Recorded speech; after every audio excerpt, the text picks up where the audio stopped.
Familia, un día más, feliz día para todos, Dios les bendiga enormemente. Para el equipo de Esperanza Colombia Radio es un honor, un privilegio enviarles un gran abrazo.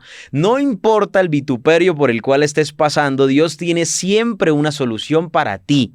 Si es económico, si es social, político, mental, espiritual, siempre Dios tiene una bendición para ti. Hace unos días me encontraba en una conferencia, una campaña en la ciudad aquí de Medellín, cerca de los estudios, y justo el día que finalizamos, una madre se acerca y me dice: David, mi hijo está lejos, ¿qué puedo hacer para tener la oportunidad? Ya que yo comentaba mi experiencia de vida y una de las razones humanas también dedicadas por Dios para que yo esté en este momento aquí en los caminos de Dios, sirviéndote y teniendo el privilegio de traerte palabra de parte del Señor, es que mi madre siempre oraba por mí. Y queridas madres, si me estás escuchando y viendo en este momento, déjame decirte que una gran oportunidad que puedes realizar también para ti, para tu familia, es que nunca dejes de orar por tus hijos. Esos que están lejos de pronto, esos que de pronto espiritualmente han caído en un descenso peligroso o se encuentran ya en el foso cenagoso, déjame decirte que nunca dejes de orar por tus hijos y de velar por ellos. Nunca lo hagas, porque gracias a Dios, a mi madre, tengo la oportunidad de estar aquí porque ella nunca se cansó de orar por su hijo. Así que esta madre me decía: David, ¿qué puedo hacer? Así que, queridos, ese fue un punto fundamental, porque será uno de los hechos más grandes que Dios hará antes de venir a esta tierra: tocar el corazón de cada uno de esos hijos para que vuelvan al redil.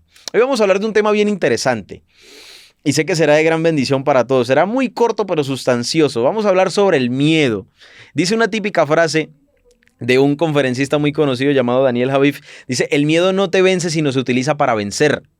Y yo siempre analizaba esta frase. Al comienzo era un poco incrédulo con ella, pero le pude entender el matiz al cual él toca aquellos puntos fundamentales que son muy importantes y dan un crecimiento y un regocijo para aquellos quien lo toma para pecho, para sí mismo, y saca provecho de ellos también. Queridos, el miedo. Yo quiero que pienses en este momento y escribas allí en los comentarios. Estás vía Facebook también.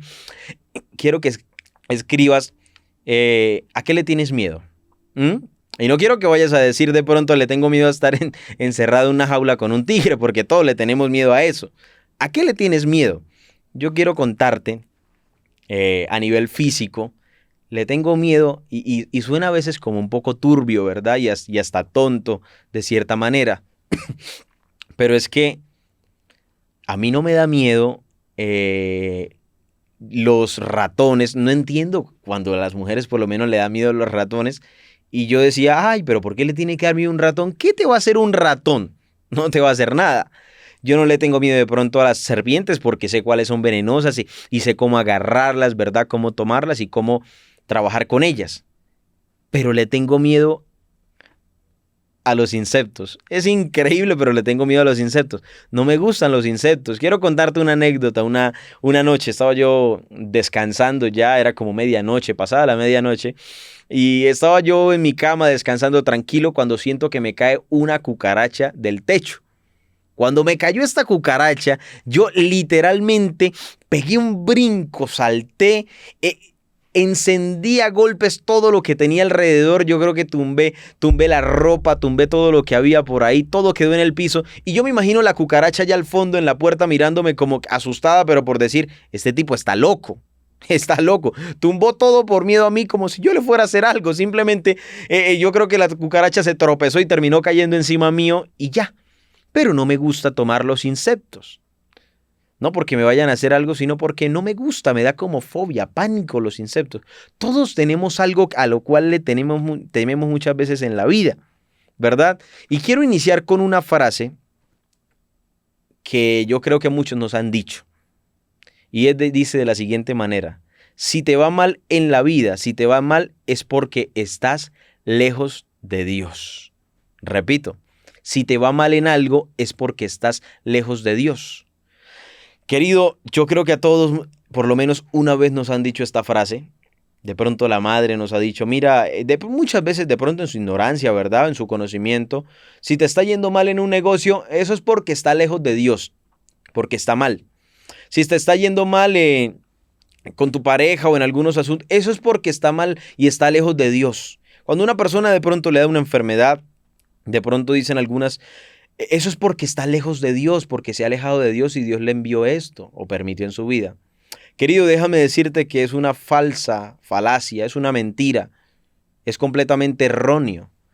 Porque si tú ingresaste, conozco muchas personas que ingresaron a los caminos de Dios porque tenían la esperanza de que cuando le entregasen la vida al Señor por medio del bautismo y demás, al otro día todo iba a cambiar.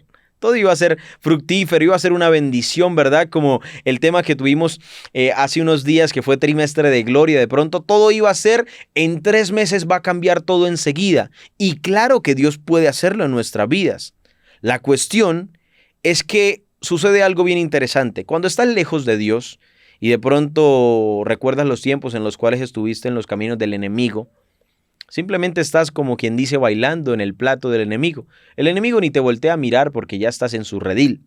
Pero cuando tú decides tomar partido, cambiar de equipo y ser parte del equipo celestial, de ponerte la 10, ¿verdad? En el equipo celestial,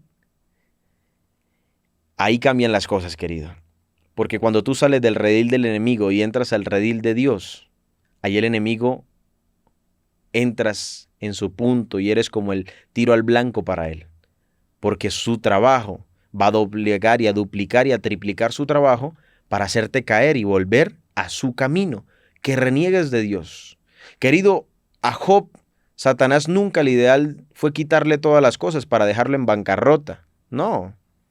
Si el enemigo muchas veces trabaja de forma muy fructífera con las personas que tienen muchas posesiones, el problema no es el dinero, el problema es la vista en quien está puesta.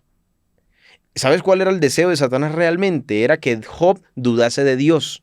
Porque cuando dudas de Dios, de lo que Dios puede hacer en tu vida, ahí tu vida cae en calumnia, cae muchas veces en sufrimiento. Y lo que terminas pensando es que Dios permitió y envió ese sufrimiento para que tú colapsaras en tu vida. Y ahí es donde dices, ¿cuál es el Dios que yo tengo? ¿Dónde se encuentra? En ningún lado en nuestra vida también. Sabes, esta típica frase quiero que sepas que es una mentira porque no simplemente y siempre te va a ir mal cuando estés lejos de Dios. A veces las dificultades más grandes van a venir cuando estás en los caminos de Dios. Pero quiero que sepas algo puntual en tu vida, querido. Y es que muy distinto es pasar una dificultad con Dios a pasarla sin Él. Muy distinto es pasar una dificultad con Dios a pasar una dificultad sin estar con Dios. Porque cuando estás sin Dios, tu esperanza únicamente puede estar en ti y en las personas que te rodean, humanos, inmortales, impropios, no tenemos facultades más allá del ordinario. Pero cuando estás con Dios y Dios es parte de ti y tu vida se encuentra fundamentada en Él, querido, aunque el cielo se caiga, aunque el mundo se revuelque, aunque 30 terremotos pasen por tu vida, aunque pierdas lo que pierdas, siempre el Señor estará contigo y así como Job te va a dar no solamente el doble, sino que la palabra del Señor dice que te daré hasta 100 veces más de lo que tenías. Gloria a Dios por eso en tu vida, querido. Esa promesa tiene que estar impuesta en tu corazón y en tu frente también. Quiero, para tocar en una recta final, hablarte de un personaje bíblico el cual va muy en la colación con este tema y es un hombre llamado Moisés. Cuando Moisés estaba viejo ya, después de toda la ardua tarea que hizo, recuerdo que en la palabra del Señor, en el libro de Josué también, está el pensamiento de quién va a ser el líder. ¿Ah?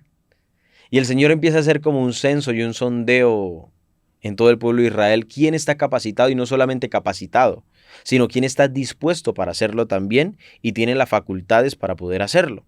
Así que el Señor empieza a hacer como un censo y un sondeo en el pueblo de Israel cuando termina con 2 personas, 2 jóvenes, llamados Josué y Caleb. Josué y Caleb, la inspiración dice que eran muy parecidos, casi que físicamente eran muy parecidos también, mentalmente, intelectualmente, eran hombres sabios entregados a la causa de Dios, aguerridos, fornidos de batalla, listos para toda obra que se les enviase también, hombres llenos de Dios y capacitados para hacerlo, con gran liderazgo. Querido, pero yo te pregunto, ¿quién terminó siendo el líder de Israel? Josué. ¿Por qué no Caleb? Una pregunta que me hice hace un tiempo. ¿Por qué no Caleb? ¿Por qué Josué si eran tan parecidos? Ay, querido, sabes, La inspiración dice de la siguiente manera: Josué y Caleb eran muy parecidos los dos en todo.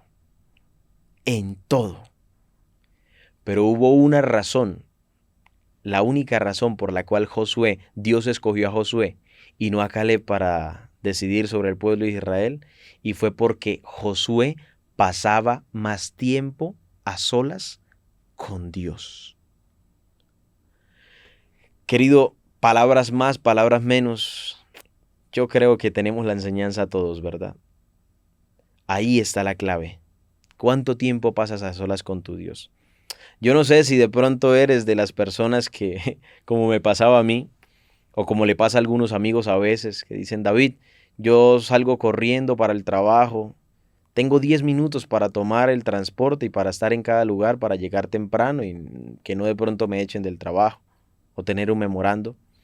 Y a veces le tememos más al jefe que el amor que tenemos a Dios. Y nos tenemos a nosotros mismos, porque el estudiar la palabra de Dios es crecer en sabiduría, no para con Dios solamente, porque Dios es sabio por naturaleza, pero tú y yo la necesitamos para tomar decisiones en nuestro diario vivir. Así que de pronto decimos, como me dijo un amigo: David, yo voy a salir y recuerdo que cuando voy a cerrar la puerta no he abierto la Biblia, y salgo corriendo y tomo la Biblia y le digo la típica frase que muchas veces decimos: Señor, donde abra ese versículo y ese capítulo es el que tú tienes para mí. Y ¡puf!, abrimos la Biblia y exactamente la abrimos, Números 4:18. Y Sadak Baledín tuvo 18 mujeres y 34 hijos. Y vivió 187 años. Y cerramos la Biblia y en la oración le decimos: Señor, rápido, porque tenemos que orar en menos de un minuto, ¿verdad? Le decimos: Señor, ayúdame a ser como Sadak Baledín, a tener 17 mujeres, 34 hijos. Y ¿cómo así? ¿Dónde queda todo? ¿Con eso te vas para enfrentarte el día? Querido, con razón terminas perdiendo en las batallas que buscas lograr en el diario vivir, en tu trabajo. De pronto en la universidad, si eres joven y escuchas y ves en este momento este contenido. Querido, el tiempo a solas con Dios que pases determinará el éxito también de tu vida, porque es la piedra angular de todo lo que realices. Mira, quiero dejarte también con una frase muy interesante, y se encuentra en uno, mi autora favorita, aparte de la Biblia, se llama Elena Harmon de White. Y ella escribió en un libro llamado Mente, Carácter y Personalidad, el tomo 2, cuyo capítulo no logro recordar, pero es muy hermoso este pasaje. Y es muy diciente. Para mí primero lo tomo y quiero que lo tomes para ti, querido. Dice: qué interesante de los cristianos de hoy día, que no pasan ni una hora en comunión con Dios al día. Ni una hora al día. Pobres de ellos, que no se dan cuenta que Satanás, no escatima ni un minuto del día para hacerlos caer. Querido, la palabra del Señor dice: porque Satanás anda como león rugiente buscando a quien devorar.